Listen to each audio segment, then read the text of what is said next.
आज Doubtnut app download करें। Doubtnut पर अपने सभी गणित, रसायन विज्ञान, भौतिक विज्ञान और जीव विज्ञान के डाउट्स का करो सफाया। बस प्रश्न की फोटो खींचो, एक ही प्रश्न को क्रॉप करो और तुरंत वीडियो सोल्यूशन पाओ। अभी डाउनलोड करें। प्रश्न कौन सा कथन सही है? ठीक है, कथन सही बताना है। पहला कह रहा है कि सभी कार्बोनेट जो होते हैं वो जल में घुलनशील होते हैं। ठीक है, क्या ऐसा होता है? हम सिर्फ दो समूह की बात कर लेते हैं खाली, तभी अभी पता चल जाएगा इसका उत्तर हमें, मतलब सही लिखा है कि गलत लिखा है। सभी कार्बोनेट जल में घुलनशील नहीं होते हैं। जैसे हमारा बात करें क्षार धातु की, तो क्षार धातु में क्या होता है, कार्बोनेट जल में विलेय है, गर्म करने पे अपघटित नहीं होंगे। लेकिन लिथियम कार्बोनेट की अगर बात करें तो वो पूरी तरह से विलेय नहीं होता है। ठीक है, Li2CO3 की अगर हम बात करें तो ये हमारा अल्प विलेय होता है, अल्प विलेय होता है। ठीक है, पूरी तरह से घुलनशील नहीं है। और वहीं अगर हम क्षारीय मृदा धातुओं की बात कर ले, ठीक, क्षारीय मृदा धातु के कार्बोनेट जो होंगे वो जल में क्या होंगे, अविलेय होंगे और गर्म करने पे, गर्म जैसे करते हो ऑक्साइड और CO2 में अपघटित हो जाते हैं। ठीक है, तो क्षारीय मृदा धातु हमारे जो होते हैं, तो क्षारीय मृदा धातुओं के जो कार्बोनेट होंगे वो क्या होंगे, वो अविलेय होंगे। ठीक है, तो यहीं से पता चलेगा कि सारे कार्बोनेट आपके घुलनशील नहीं होते हैं, तो इसलिए ये गलत हो जाएगा, सही कथन नहीं है। फिर बी वाला कह रहा है सोडियम, पोटेशियम और अमोनियम के कार्बोनेट जो हैं वो जल में घुलनशील होते हैं। जरा समझते हैं इस चीज को। तो ये वाला विकल्प जो है बी वाला, ये हमारा क्या है, ये हमारा सही है। ठीक है, ऐसा क्यों है इसको समझते हैं। जैसे देखिए सोडियम और पोटेशियम जो होता है, हमें पता है सोडियम क्या है और पोटेशियम क्या है, ये हमारे क्षार धातु हैं।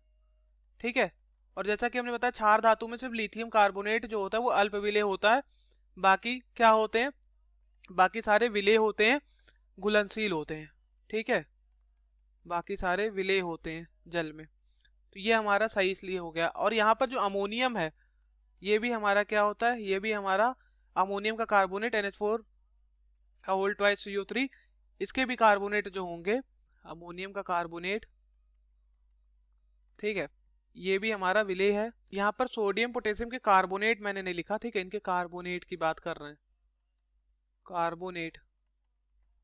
ठीक है, अब यहाँ पर सी वाला विकल्प कह रहा है कैल्शियम, स्ट्रोंटियम, बेरियम के कार्बोनेट जल में घुलनशील होते हैं। जैसा कि हमने पहले ही बता दिया, कैल्शियम, स्ट्रोंटियम, बेरियम ये हमारे क्षारीय मृदा धातु। क्षारीय मृदा धातु क्या होते हैं, क्षारीय मृदा धातु जो होते हैं वो अविलेय हैं, तो इसलिए ये हमारा कह रहा है यहाँ तो घुलनशील है, लेकिन ये तो अविलेय होता है इसलिए गलत हो जाएगा। फिर कह रहा है सभी कार्बोनेट अघुलनशील है, फिर कह रहा है सभी कार्बोनेट क्या है, अघुलनशील है। ऐसा भी नहीं है कि सभी कार्बोनेट अघुलनशील है, तो ये भी हमारा असत्य कथन हो जाएगा। तो सही कथन बी वाला है। अब जरा हम एक चीज समझ लेते हैं कि भैया हमने तो डायरेक्ट कह दिया कि जो सोडियम है, पोटेशियम है और अमोनियम के कार्बोनेट है ये जल में घुलनशील है। ठीक, डायरेक्ट अपन लोगों ने बोल दिया, लेकिन इसको रटा तो जाएगा नहीं कि हम डायरेक्ट याद कर लेंगे कि हाँ इनके कार्बोनेट जल में क्या है, विलेय होते हैं। ऐसा क्यों है, तो इस चीज को समझने के लिए हम जल योजन ऊर्जा और जालक ऊर्जा को हमें समझना पड़ेगा। ठीक, जल योजन ऊर्जा क्या होती है, जालक ऊर्जा क्या होती है, इसको समझ लेते हैं। देखिए होता क्या है, अगर कभी भी जल योजन ऊर्जा अधिक होती है, जल योजन ऊर्जा या कह सकते हैं जल योजन एंथैल्पी अधिक होती है, किससे, जालक ऊर्जा से, तो वो क्या हो जाता है, तो वो घुलनशील हो जाता है, विलेय हो जाता है। ठीक है, लेकिन वहीं अगर बात करें जालक ऊर्जा अगर अधिक है, ठीक है, किससे, अगर जालक ऊर्जा अधिक हो जाती है जल योजन ऊर्जा से, हाइड्रेशन एनर्जी से, तो वो अविलेय हो जाता है। तो यहाँ पर आपको समझ में आ गया ये चीज।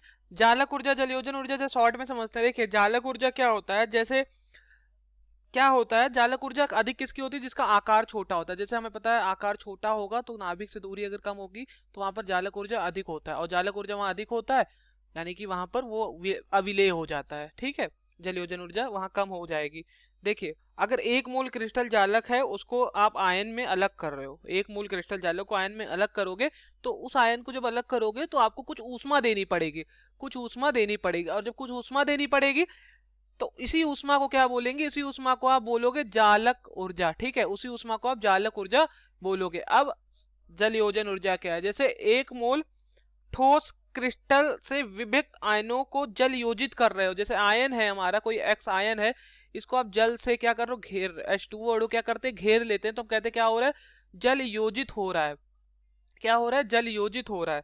ठीक है, तो जल योजित कर रहे हो तो जब एक मोल ठोस क्रिस्टल से विविक्त आयन को जल योजित करोगे तो कुछ ऊर्जा क्या होगी, मुक्त होगी, कुछ ऊर्जा क्या होगी, निकलेगी, और कुछ ऊर्जा निकलेगी, उसी ऊर्जा को जल योजन ऊर्जा बोलेंगे। ठीक है, तो जल योजन ऊर्जा, जालक ऊर्जा क्लियर होना चाहिए। तो ये इसलिए इनके कार्बोनेट घुलनशील हैं, क्योंकि क्या होता है, इनका जो जल योजन ऊर्जा होती है वो अधिक हो जाती है। जल योजन ऊर्जा जो होती है वो क्या होती है, अधिक हो जाती है। हालांकि क्षार धातु जो होता है उनमें जालक ऊर्जा नियत रहती है, मतलब स्थिर रहती है, लेकिन जल योजन ऊर्जा परिवर्तित होती है, बढ़ जाती है, तो जिसके कारण क्या होता है, ये घुलनशील हो जाएंगे। ठीक है, और यहाँ अमोनियम कार्बोनेट की बात है, अमोनियम कार्बोनेट में भी जल योजन ऊर्जा अधिक है।